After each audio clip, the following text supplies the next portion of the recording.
guys, welcome to my channel. So obviously my eyebrows are already done. I'm going to be doing a voiceover video today using the Carli Bybel palette by Anastasia. This is what it looks like. Now I decided to use this palette because when I filmed this, I saw the palette was on a very good sale. I think it was like $20 something. So I figured I would make a different look with it. Now I'm going to take the bottom first shade on the left called Bare and use that to pretty much just set the concealer and my brow bone area. Now I'm just taking the second color on the top row named Bybel and I'm just going to put that into my crease and kind of pull it out a bit. I hope you guys don't mind this voiceover style video. I just wanted to make something super like quick and simple and easy.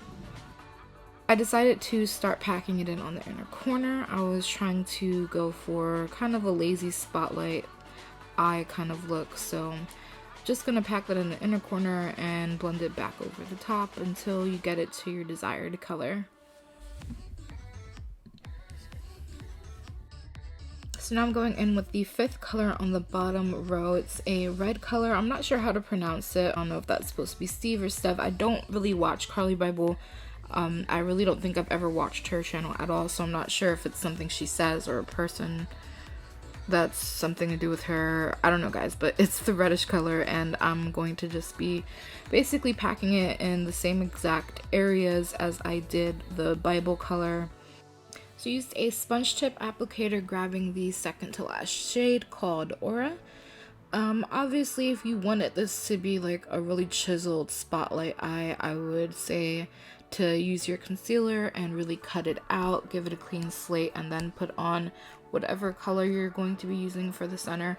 I was just kind of trying to do it a lazy way, and I think it came out pretty good either way.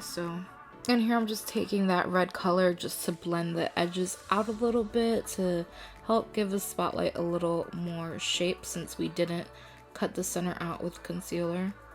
And again, I'm just reapplying and blending and reapplying and blending until I get all the colors exactly how I want them.